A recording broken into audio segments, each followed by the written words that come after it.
Hello friends, welcome back to video. இன்றைக்கி நம்ம பார்க்க வீடியோ சிஎஸ்கே vs கேகேஆர். இந்த ரெண்டு டீமுக்குமான ஒரு ஃபுல் ப்ரெடிக்ஷன் பார்த்துலாம்.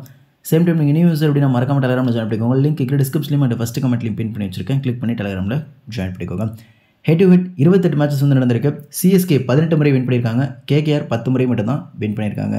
Venue Chidambaram cricket stadium. இந்த கிரவுண்டில் சிஎஸ்கே வேறு லெவல் ரெக்கார்ட் வச்சிருக்காங்க.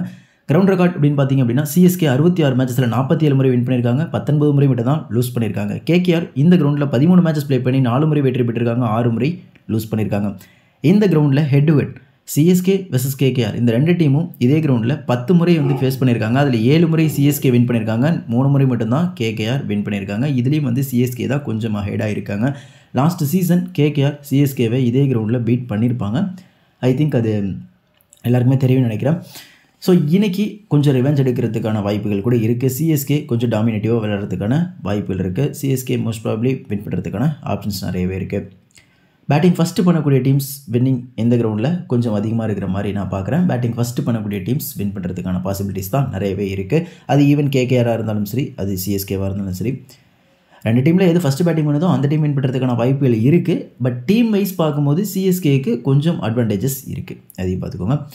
ருத்ராஜ் கெய்க்வாட் இந்த கிரவுண்டில் 32 ஆவரேஜ் வச்சிருக்காரு. ஃபஸ்ட்டு பேட்டிங்கில் 40, செகண்ட் பேட்டிங்கில் 22 அப்படின்னு சொல்லிட்டு நல்ல பர்ஃபார்மன்ஸ் வந்து கொடுத்துருக்காரு. அவர் நம்ம ஸ்ட்ரைட்டாகவே கிராண்ட் லீகில் கேப்டனும் வைஸ் கேப்டன் கூட ட்ரை பண்ணி பார்க்கறது நல்ல ஆப்ஷன் இருக்கும். ஃபஸ்ட்டு பேட்டிங்கில் மட்டும் கேப்டனோ இல்லை விசியோ ட்ரை பண்ணி பார்க்குறது நல்ல ஆப்ஷன்ஸாக இருக்கும். ருத்ராஜ் கெய்க்வாடுக்கு அகேன்ஸ்ட்டு கேகேஆர் 37 ஆவரேஜ் வந்து வச்சிருக்காரு. ரச்சின் ரவீந்திரா இந்த கிரவுண்டில் 41 ஆவரேஜ் வந்து வச்சிருக்காரு. ஃபஸ்ட்டு பேட்டிங்கில் ஒரு மேட்ச் ப்ளே பண்ணி 46, செகண்ட் பேட்டிங்கில் 37 அப்படின்ற மாதிரி ஆவரேஜ் வச்சிருக்காரு. இது ரெண்டு மேட்ச்சில் 37 கிடையாது, ஒரே மேட்ச்சில் 37 அப்படின்றத கரெக்ட் பண்ணிக்கோங்க. ரச்சின் ரவீந்திராவுக்கு செகண்ட் பேட்டிங்கில் கேப்டன் வைஸ் கேப்டன் ட்ரை பண்ணி பார்க்கலாம். ருத்ராஜுக்கு ஃபஸ்ட்டு பேட்டிங்கில் கேப்டன் வைஸ் கேப்டன் ட்ரை பண்ணி பார்க்கலாம். அஜிங்கா ரஹேனா இந்த கிரவுண்டில் 26 ஆவரேஜ் வந்து வச்சிருக்காரு. ஓகேங்களா, அஜிங்கா ரஹேனா 26 ஆவரேஜ் வந்து வச்சிருக்காரு. 26 ஆவரேஜ் அகெயின்ஸ்ட் கேகேஆர் வச்சிருக்காரு. கேகேஆர் அகேன்ஸ்டாக விளையாடும்போது ஃபஸ்ட்டு பேட்டிங்கில் 29, செகண்ட் பேட்டிங்கில் 19 சொல்லிட்டு ஓரளவுக்கு டீசென்ட் ரெக்கார்ட் வச்சிருக்காரு அகேன்ஸ்ட் கேகேஆர் ஃபஸ்ட்டு பேட்டிங்கில். பட் இந்த கிரவுண்டில் பார்த்தீங்க அப்படின்னா 16 ஆவரேஜ் தான் வச்சிருக்காரு.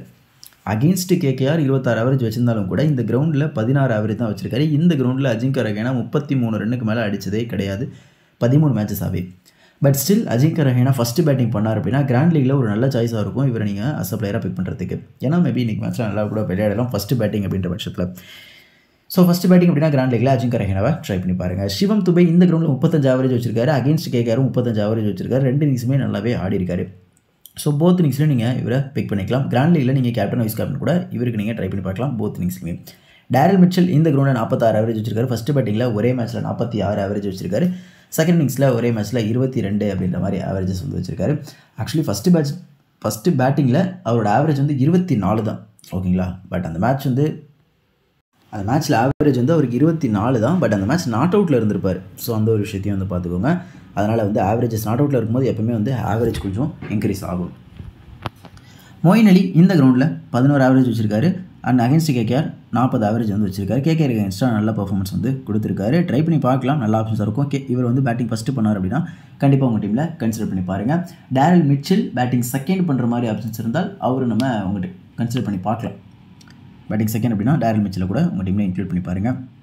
ரவீந்திர ஜடேஜா இந்த கிரவுண்டில் 29 விக்கெட் வந்து எடுத்திருக்காரு. ஃபஸ்ட்டு போலிங்கில் 14, செகண்ட் போலிங்கில் 15 சொல்லிட்டு எடுத்திருக்காரு. மேட்ச் உங்களுக்கு மினிமம் 1 விக்கெட்டாவது அட்லீஸ்ட் எடுத்து கொடுப்பாரு. அப்படி இல்லைனா பேட்டிங்கில் 30+ ரன் சாலிடாக ஆடிடுறாரு. ஸோ ஸ்ட்ரெயிட்டாகவே நம்ம இவரை பிக் பண்ணிக்கிறது நல்ல ஆப்ஷன்ஸாக இருக்கும் அஸ் அ பிளேயராக போத் இன்னிங்ஸுமே. எம்எஸ் தோனி இந்த கிரவுண்டில் 40 ஆவரேஜ் வச்சிருக்காரு. அகேன்ஸ்ட் கேகேஆர் 42 ஆவரேஜ் வச்சிருக்காரு. நல்ல பர்ஃபார்மன்ஸ் வந்து கொடுத்துருக்காரு. பேட்டிங் சான்ஸ் கிடச்சிது அப்படின்னா இன்றைக்கும் நல்லா விளையாடுறதுக்கான வாய்ப்புகள் இருக்குது. பட் ஸ்பின்னர்ஸுக்கு அகேன்ஸ்டாக கொஞ்சம் ஸ்ட்ரகிள் பண்ணியிருக்காரு. சுனில் நரேன், வருண் சக்கரவர்த்திக்கு அகேன்ஸ்டாக மேபி அவுட் ஆகலாம். அதர்வைஸ் ஃபாஸ்ட் பவுலர்ஸை இவர் நல்லா விளையாடுறதுக்கான வாய்ப்புகள் நிறையவே இருக்குது. தீபக் சகர் இந்த கிரவுண்டில் 16 மேட்ச்சில் 22 விக்கெட் வந்து எடுத்திருக்காரு. ஃபஸ்ட்டு போலிங்கில் 7 மேட்ச்சில் 6, செகண்ட் போலிங்கில் 13 விக்கெட் எடுத்திருக்காரு. செகண்ட் போலிங்கில் இவர் ரொம்ப இம்பார்ட்டன்ட். சேப்பாக்கில் நடக்கக்கூடிய செகண்ட் இன்னிங்ஸில், அதாவது சேப்பாக்கில் ஒரு 6 மேட்ச் நடந்திருக்கு அப்படின்னா ஃபஸ்ட்டு பேட்டிங்கில் ஏதோ ஃபஸ்ட்டாக போல் பண்ணும்பொழுது 2 மேட்ச் இல்லை 2 விக்கெட் மட்டும் தான் எடுத்திருக்காருன்னு வச்சுக்கோங்க. ஓகேங்களா, செகண்ட் இன்னிங்ஸில் 4 மேட்சஸில் 8 விக்கெட் எடுக்கிறாரு. ஸோ மேட்ச் வந்து 2 விக்கெட் 3 விக்கெட் 2 விக்கெட் 3 விக்கெட்னு பவுலிங் செகண்டில் அதிகமான பர்ஃபார்மன்ஸ் வந்து கொடுக்குறாரு தீபக் சகர். பவுலிங் செகண்டில் இவரை நீங்கள் கிராண்ட் லீகில் கேப்டன் வைஸ் கேப்டன் ட்ரை பண்ணி பார்க்கலாம். ஃபஸ்ட்டு பவுல் பண்ணும்போது மேபி 1 விக்கெட் எடுக்கலாம், இல்லை விக்கெட்லெஸ்ஸாக கூட போகலாம். பட் செகண்ட் பவுலிங்கில் இவர் இம்பார்ட்டன்ட் கொடுத்து பிக் பண்ணிக்கோங்க. அகேன்ஸ்ட் கேகேஆர் 9 மேட்ச்சில் 11 விக்கெட், ஃபஸ்ட்டு போலிங்கில் 6 மேட்ச்சில் 3, செகண்ட் போலிங்கில் 3 மேட்ச்சில் 8 விக்கெட் அப்படின்ற மாதிரி ஒரு எக்ஸ்ட்ராடனரி பர்ஃபார்மன்ஸ் வந்து கொடுத்துருக்காரு. பவுலிங் செகண்ட் அப்படின்னா ரொம்ப ரொம்ப இம்பார்ட்டன்ட் தீபக் சகர். கண்டிப்பாக கிராண்ட் லீக்ல கேப்டன் வைஸ் கேப்டன் ட்ரை பண்ணி பாருங்கள்.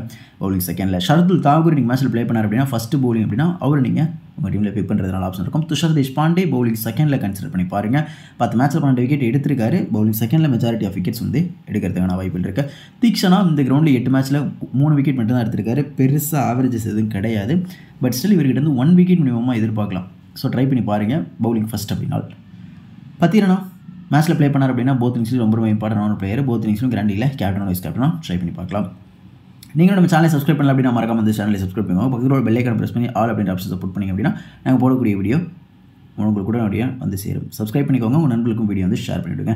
கேகேஆர் பிளேயிங் லெவன் பார்த்தலாம். இந்த கிரௌண்டில் பிலிப் சால்ட் ஒரே மேட்ச்சில் 17 ரன் வந்து ஸ்கோர் பண்ணியிருக்காரு. Against Chennai super Kings 10 average மட்டும் தான் வச்சிருக்காரு. பிலிப் சால்ட் 2 மேட்ச் ப்ளே பண்ணார். அந்த 2 மேட்சுமே தீபக் சகருக்கு அகேன்ஸ்டாக தான் அவுட் ஆகியிருக்காரு. ஓகேங்களா? ஸோ தீபக் சகர் அந்த பவர் பிளேயில் மட்டும் கொஞ்சம் இனிஷியலாக விக்கெட் எடுக்காமல் இருந்தார். அந்த மூமெண்ட் அவருக்கு கிடைக்கல அப்படின்னா சால்ட்டு ஒரு பெரிய ஸ்கோர் அடிக்கிறதுக்கான வாய்ப்புகள் கூட இருக்குது. தீபக் சகர் ஃபஸ்ட்டு பவுல் பண்ணும்பொழுது அந்தளவுக்கு பெரிய ரெக்கார்ட் கிடையாது. பிலிப் சால்ட்டு செகண்ட் பேட்டிங்கில் அந்தளவுக்கு ரெக்கார்டு கிடையாது. So Philip Salt second batting பண்ணி தீபக் சகர் செகண்ட் பவுலிங் அப்படின்னா விக்கெட் எடுக்கிறதுக்கான வாய்ப்புகள் இருக்குது. But Philip Salt first batting பண்ணி தீபக் சகர் வந்து ஃபஸ்ட்டு பவுல் பண்ணுறாரு அப்படின்னா பிலிப் சால்ட்டு நல்லா விளையாடுறதுக்கான ஆப்ஷன்ஸ் கூட இருக்குது. தீபக் சகர் மேபி விக்கெட்லெஸ்ஸாக கூட போகலாம். அந்த கான்செப்டை பார்த்துங்க.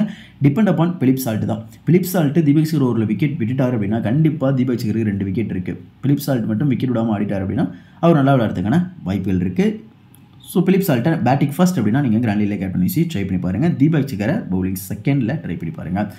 சுனில் நரைன் இந்த கிரௌண்டில் 13 விக்கெட் வந்து எடுத்திருக்காரு. ஃபஸ்ட்டு பவுலிங் 5 விக்கெட் தான். செகண்ட் பவுலிங் 8 விக்கெட் வந்து எடுத்திருக்காரு. Against Chennai super Kings 26 wicket எடுத்திருக்காரு. ஃபஸ்ட்டு பவுலிங்கில் 11, செகண்ட் பவுலிங்கில் 15 அப்படின்ற மாதிரி விக்கெட்ஸ்கள் எடுத்திருக்காரு. பவுலிங் செகண்டில் அதிகமான விக்கெட்ஸில் வந்து எடுக்கிறாரு. ஓகேங்களா? ஃபஸ்ட்டு பவுலிங்கை விட செகண்ட் பவுலிங்கில் தான் அதிகமான விக்கெட்ஸில் எடுக்கிறாரு. சுனில் நரைன் இன்னைக்கு செகண்டாக பவுல் பண்ணுற மாதிரி ஆப்ஷன்ஸ் இருந்தால் அவர் நம்ம கிராண்ட் லீக்ல கேப்டன் இல்லை வைஸ் கேப்டன் ட்ரை பண்ணி பார்க்குறது நல்ல ஆப்ஷன்ஸாக இருக்கும். செகண்ட் பவுலிங்கில் பண்ணும்போது தீபக் சகராக இருக்கட்டும், சுனில் நரைனாக இருக்கட்டும், 2 பேருமே பவுலிங் செகண்டில் நல்ல பர்ஃபார்மன்ஸை கொடுத்துருக்காங்க. ஸோ பவுலிங் செகண்ட் பண்ணுற மாதிரி இருந்தால் கேப்டன்சி கொடுங்க. பவுலிங் ஃபஸ்ட்டு பண்ணும்பொழுது மேபி ஒரு விக்கெட் எடுக்கலாம் அல்லது விக்கெட்லெஸ்ஸாக கூட போகலாம். அந்த ஆப்ஷன்ஸை பயன்படுத்திக்கோங்க. வெங்கடேஷ் ஐயர் இந்த கிரௌண்டில் ஒரே மேட்ச்சில் 9 ஆவரேஜ் மட்டும் தான் வச்சிருக்காரு. சென்னைக்கு அகேன்ஸ்டாக அந்தளவுக்கு பெரிய பர்ஃபார்மன்ஸ் வந்து கொடுக்கல. பட் ஸ்டில் இவரை செகண்ட் பேட்டிங் அப்படின்னா உங்கள் டீமில் கன்சிடர் பண்ணி பார்க்குறது நல்ல ஆப்ஷன்ஸ் இருக்கும். ஸ்ரேயஸ் ஐயர் இந்த கிரௌண்டில் 25 ஆவரேஜ் வந்து வச்சிருக்காரு. ஃபஸ்ட்டு பேட்டிங் இது வரைக்கும் ப்ளே பண்ணது கிடையாது. Against Chennai super kings second பேட்டிங்கில் ஓரளவுக்கு நல்ல பர்ஃபார்மன்ஸ் வந்து கொடுத்துருக்காரு. இவரையும் வந்து நீங்கள் செகண்ட் பேட்டிங் அப்படின்னா கன்சிடர் பண்ணி பார்க்கலாம். நிதிஷ் ராணா இந்த கிரௌண்டில் 6 மேட்ச்சில் 45 ஆவரேஜ் வந்து வச்சிருக்காரு. ஓகேங்களா? Against Chennai super kings 31 average, first பேட்டிங்கில் 34, செகண்ட் பேட்டிங்கில் 28 அப்படின்ற மாதிரி வச்சிருக்காரு. இவரை நீங்கள் ஃபஸ்ட்டு பேட்டிங் பண்ணும்போது கன்சிடர் பண்ணி பார்க்கலாம். நிதிஷ் ராணா நீங்கள் மேட்ச்சில் பிளேயிங் லெவலில் இருந்தார் அப்படின்னா ஃபஸ்ட்டு பேட்டிங்கில் கன்சிடர் பண்ணி பாருங்கள். And Rinku Singh second batting அப்படின்னா உங்கள் டீமில் ட்ரை பண்ணி பார்க்குறது நல்ல ஆப்ஷன் இருக்கும். ஸோ இப்போ கேகேஆர் ஃபஸ்ட்டு பேட்டிங் அப்படின்னா பிலிப் சால்ட்டை நீங்கள் ட்ரை பண்ணி பார்க்கலாம். சுனில் நரைனை ட்ரை பண்ணி பார்க்கலாம். நிதிஷ் ராணாவை ட்ரை பண்ணி பார்க்கலாம். ஆண்ட்ரூ ரஸ்ஸலை ட்ரை பண்ணி பார்க்கலாம். இந்த 4 பேரும் ஃபஸ்ட்டு பேட்டிங் அப்படின்னா ட்ரை பண்ணி பார்க்குறது நல்ல ஆப்ஷன்ஸ் இருக்கும். செகண்ட் பேட்டிங் அதாவது ட்ரை பண்ணி பார்க்குறதுனா கேப்டன் விசியாக சொல்ல வரும். இப்போது செகண்ட் பேட்டிங் அப்படின்னா வெங்கடேஷ் ஐயர், ஸ்ரேயஸ் ஐயர், ரிங்கு சிங், ஆண்ட்ரூ ரஸ்ஸலும் நீங்கள் இன்க்ளூட் பண்ணிக்கலாம். இதில் போத் இன்னிங்ஸ்லையுமே. ஸோ இவங்களாம் வந்து எப்போ கேப்டன்சி கொடுக்கலாம் அப்படின்னா செகண்டாக பேட் பண்ணுற மாதிரி ஆப்ஷன்ஸ் இருந்தால் இவங்களுக்கு நீங்கள் கிராண்ட் லீக்ல கேப்டன்சி கொடுக்கலாம். ஆப்வியஸ்லி ரசல் போத் இன்னிங்ஸ் இவரை விட்டுருங்க. ஓகேங்களா? ஃபஸ்ட்டு பேட்டிங் பண்ணும்போது Philip Salt, Nitish Rana and Sunil Narine இந்த 3 பேருக்கும் ஃபஸ்ட்டு பேட்டிங் அப்படின்னா கிராண்ட் லீக்ல கேப்டன்சி கொடுங்க. இவர் போத் இன்னிங்ஸ்லையுமே. செகண்ட் பேட்டிங் அப்படின்னா வெங்கடேஷ் ஐயர், ஸ்ரேயஸ் ஐயர், ரிங்கு சிங் இவங்களுக்கு செகண்ட் பேட்டிங் பண்ணுறப்ப கேப்டன்சி ட்ரை பண்ணி பார்க்குறது நல்ல ஆப்ஷன்ஸாக இருக்கும். சேம் லைக் சென்னை சூப்பர் கிங்ஸ்லேயும் அதே மாதிரி தான் நம்ம ஆல்ரெடி வந்து சொல்லியிருப்போம். ருத்ராஜ் கெய்க்வாட் ஃபஸ்ட்டு பேட்டிங்கில் கேப்டன்சி ட்ரை பண்ணி பார்க்கலாம். அஜிங்கா ரஹேனா ஃபஸ்ட்டு பேட்டிங்கில் ட்ரை பண்ணி பார்க்கலாம். அண்ட் மொயின் அலி ஃபஸ்ட்டு பேட்டிங்கில் ட்ரை பண்ணி பார்க்குறது நல்ல ஆப்ஷன்ஸாக இருக்கும். அண்ட் ஜடேஜாவை நம்ம போத் இன்னிங்ஸ்லையும் ஆப்வியஸ்லி வச்சுக்கலாம். ஸோ சேசிங் அப்படின்னு வரும்பொழுது ரச்சின் ரவீந்திரா, டேரில் மிச்சல் துபேவையும் நீங்கள் போத் இன்னிங்ஸ்லையும் கன்சிடர் பண்ணி பார்க்கலாம். ஓகேங்களா? இதுதான் வந்து கான்செப்ட் கேப்டன்சிக்கு பேட்டர்ஸில். பவுலர்ஸ் அப்படின்னு எடுக்கும்போது ரமன்தீப் இருக்கார். நீங்கள் மேட்ச்சில் ப்ளே பண்ணார் அப்படின்னா அவருக்கு பேட்டிங் சான்ஸ் கிடைச்சதுன்னா ஓரளவுக்கு டீசென்ட் பர்ஃபார்ம் பண்ணுறதுக்கான வாய்ப்புகள் இருக்குது. ஃபஸ்ட்டு பேட்டிங் அப்படின்னா அஸ் அ பிளேயராக மட்டும் உங்கள் டீமில் கன்சிடர் பண்ணிக்கோங்க. மிச்சல் ஸ்டார்க்கு இந்த கிரௌண்டில் ஒரே மேட்ச்சில் 3 விக்கெட் எடுத்திருக்காரு. அட் சேம் டைம் சென்னைக்கு அகேன்ஸ்டாக 5 மேட்ச்சில் 5 விக்கெட் வந்து எடுத்திருக்காரு. டீசெண்டாக பவுல் பண்ணியிருக்காரு. கண்டிப்பாக உங்கள் டீமில் ட்ரை பண்ணி பாருங்கள். ஃபஸ்ட்டு பவுலிங்கில் அஸ் அ பிளேயராக எடுத்துக்கோங்க. செகண்ட் பவுலிங் அப்படின்னா இவர் நீங்கள் கிராண்ட் லீக்ல கேப்டன் விசி ட்ரை பண்ணி பாருங்கள். ஃபஸ்ட்டு பவுலிங்கோட செகண்ட் பவுலிங்கில் ஸ்டார்க்கு எப்பவுமே எஃபெக்டிவாக இருப்பார். ஏன்னா ஃபஸ்ட்டு பவுலிங்கில் கூட கொஞ்சம் இனிஷியல் ஸ்விங்கு கிடைக்கிறது கொஞ்சம் கஷ்டம். ஏன்னா ருத்ராஜ் கெய்க்வாட் அண்ட் ரச்சின் ரவீந்திரா மேபி அளவுக்கு அந்த டீசெண்டாக வந்து ஸ்டார்ட் பண்ணிட்டாங்க அப்படின்னா ஸ்டார்க்கு அந்த எதுவும் கிடைக்கிறதுக்கான வாய்ப்புகள் கம்மி. இன்கேஸ் செகண்ட் பவுல் பண்ணும்போது ருத்ராஜ் கெய்க்வாட் பார்த்திங்க அப்படின்னா லெஃப்ட் ஆஃப் ஃபாஸ்ட் பவுலருக்கு அகேன்ஸ்டாக இந்த டோர்னமெண்ட்டில் 4 இன்னிங்ஸில் 3 முறை அவுட் ஆயிருக்காரு. ஸோ இவரும் ஒரு லெஃப்ட் ஹேண்ட் ஃபாஸ்ட் பவுலர் தான். அது சேசிங்கில் அந்தளவுக்கு பெரிய ரெக்கார்டு கிடையாது ருத்ராஜுக்கு. ஸோ இவர் ருத்ராஜ் விக்கெட் எடுக்கிறதுனா வாய்ப்புகள் இருக்குது செகண்ட் போலிங்கில். ஸோ இந்த ஆப்ஷன்ஸை பார்த்து போட்டுக்கோங்க. வருண் சக்கரவர்த்தி இந்த கிரௌண்டில் 4 மேட்ச்சில் 5 விக்கெட் எடுத்துருக்காரு. அகேன்ஸ்ட் ஜெனிஸ் ஃப்ரீஸ் 8 மேட்ச்சில் 9 விக்கெட் அப்படின்ற மாதிரி எடுத்துரு மேட்ச் உங்களுக்கு சாலிடாக 1 விக்கெட் மினிமம் எடுத்து கொடுத்துருவார். உங்கள் டீமில் சப்பேராக கன்சல்ட் பண்ணி பாருங்கள். கிராண்ட் லீக்ல கேப்டன்சி கொடுக்கணும் அப்படின்னா செகண்ட் போலிங்கில் ட்ரை பண்ணி பாருங்கள். ஹர்ஷித் ராணா இந்த கிரௌண்டில் ஒரே மேட்ச்சில் 1 விக்கெட் கூட எடுக்கல. ஃபஸ்ட்டு போல் ப்ளே பண்ணி and against Chennai super Kings ஒரு மேட்ச்சில் 1 விக்கெட் கூட எடுக்கல. அந்த மேட்ச்சில் அவர் 2 ஓவர் மட்டும் தான் பவுல் பண்ணார். ஃபுல் 4 ஓவர் பவுல் பண்ணியிருந்தால் மேபி விக்கெட் எடுத்திருப்பார். இன்றைக்கி மேட்ச்சில் ஃபுல் 4 ஓவர் பவுல் பண்ணார்னா கண்டிப்பாக எஃபெக்டிவாக இருப்பார். ட்ரை பண்ணி பாருங்கள். கிராண்ட் லீக்ல வைபவ் அரோரா இம்பார்ட்டன்ட் பிக்காக இருப்பார். எஸ்டர்டே மேட்ச்சில் எப்படி யாஷ் தாக்கூர் 4 விக்கெட் எடுத்தாரோ அதே மாதிரி வைபவ் அரோரா மேபி இன்றைக்கி மேட்ச்சில் ஒரு 2 விக்கெட் இல்லை 3 விக்கெட் கூட எடுக்கலாம். இன்கேஸ் கேகேஆர் பக்கம் டீம் போச்சு அப்படின்னா அடி வாங்குவார், பட் விக்கெட் எடுப்பார். ஓகேங்களா. லைக் வைபவ் அரோரா இந்த கிரௌண்டில் ஒரே மேட்ச்சில் 1 விக்கெட் எடுத்திருக்காரு. அகேன்ஸ்ட் சென்னை சூப்பர் கிங்ஸ் 2 மேட்ச்சில் 3 விக்கெட் வந்து எடுத்திருக்காரு. ஃபஸ்ட் போலிங்கில் ஒரு மேட்ச்சில் 1 விக்கெட், செகண்ட் போலில் ஒரே மேட்ச்சில் 2 விக்கெட் அப்படின்ற மாதிரி எடுத்திருக்காரு. கண்டிப்பாக ட்ரை பண்ணி பாருங்கள். போத் இன்னிங்ஸ்லையும் வைபவ் அரோரா ரொம்ப இம்பார்ட்டன்ட். ஒன்லி கிராண்ட் லீக்ல மட்டும் ட்ரை பண்ணி பாருங்கள். ரகுவன்ஷி பேட்டிங் ஃபஸ்ட்டு பண்ணுற மாதிரி ஆப்ஷன்ஸ் இருந்தால் உங்கள் டீமில் கன்சிடர் பண்ணி பாருங்கள். சேசிங் அப்படின்னா இவருக்கு பேட்டிங் சான்ஸ் கிடைக்கிறது கூட கஷ்டம். ஃபஸ்ட்டு பேட்டிங்கில் வேணால் பிளேயிங்கில் இருந்தார் அப்படின்னா ட்ரை பண்ணி பாருங்கள். மோஸ்ட் ப்ராப்ளி ரகுவன்ஷி இல்லை நிதிஷ் ராணா 2 பேருமே யாரோ ஒருத்தவங்க தான் ப்ளே பண்ண போகிறாங்க. 2 பேரும் யார் ப்ளே பண்ணாலும் ஃபஸ்ட்டு பேட்டிங்கில் உங்கள் டீமில் கன்சிடர் பண்ணி பார்க்குறது நல்ல ஆப்ஷனாக இருக்கும். ஸ்மால் லீக்ல captain vice captain Andrew Russell captain Narine VC அப்படின்ற மாதிரி நான் கொடுத்துருக்கேன். இதில் நீங்கள் மிச்சல் ஸ்டார்க்கு கேப்டன்சி கொடுக்குறதுனா கூட நல்ல சாய்ஸாக தான் இருக்கும். கிராண்ட் லீக்கு நரேன் ரசல் தீபக் சகர் இந்த 3 பேரும் பவுலிங் செகண்ட் பண்ணுற மாதிரி ஆப்ஷன்ஸ் இருந்தால் கேப்டன்சி கொடுக்கறது நல்ல ஆப்ஷனாக இருக்கும். வைபவ் அரோரா, ஷர்துல் தாக்கூர், ஹர்ஷித் ராணா பவுலிங் ஃபஸ்ட்டு பண்ணுற மாதிரி ஆப்ஷன்ஸ் இருந்தால் கேப்டன்சி கொடுக்கலாம். ஸ்ரேயஸ் ஐயர், ரிங்கு சிங், ரச்சின் ரவீந்திரா பேட்டிங் செகண்ட் பண்ணுற மாதிரி ஆப்ஷன்ஸ் இருந்தால் கேப்டன்சி கொடுக்கறது நல்ல ஆப்ஷனாக இருக்கும். Ruturaj Gaikwad, Shivam Dube, Rahane, Philip Salt batting ஃபஸ்ட்டில் கேப்டன்சி கொடுக்குறது நல்ல ஆப்ஷன்ஸாக இருக்கும். இதை தாண்டி நிதிஷ் ராணா இருக்கார், அவரையும் நீங்கள் உங்கள் டீமில் கன்சிடர் பண்ணி பாருங்கள். அண்ட் சேம் டைம் பத்திரனாவும் இருக்கார். Nitish Rana batting first, Pathirana bowling first அப்படின்ற கான்செப்ட்டில் கேப்டன்சி ட்ரை பண்ணி பாருங்கள். மோஸ்ட் ப்ராப்ளி இந்த கான்செப்ட் படி நீங்கள் கிராண்ட் லீக்ல ஓரளவு கேப்டன்சி கொடுத்தீங்கன்னா கிளிக் ஆகிறதுக்கான வாய்ப்பு இருக்குது. இது ஜஸ்ட் என்னோட பர்சனல் சஜஷன்ஸ் தான், பட் இது கண்டிப்பாக ஒர்க் அவுட் ஆகுன்றதெல்லாம் கிடையாது. ஓகேங்களா. ஜஸ்ட் ஃபார் ஐடியாஸ்க்காக மட்டும் தான் நம்ம சொல்கிறோம். அதில் உங்களுக்கு அக்செப்டபுளாக இருந்துச்சுன்னா எடுத்துக்கோங்க. இல்லைனா நீங்கள் தீபக் சகரை ஃபஸ்ட்டு போலிங்கில் கூட நீங்கள் கேப்டன்சி ட்ரை பண்ணி பார்க்கலாம். பட் நான் பர்சனலி கிராண்ட் லீக் போட்டேன்னா செகண்ட் போலிங்கில் தான் கேப்டன்சி கொடுப்பேன். ஓகேங்களா. இதான் என்னோட கான்செப்ட்டு.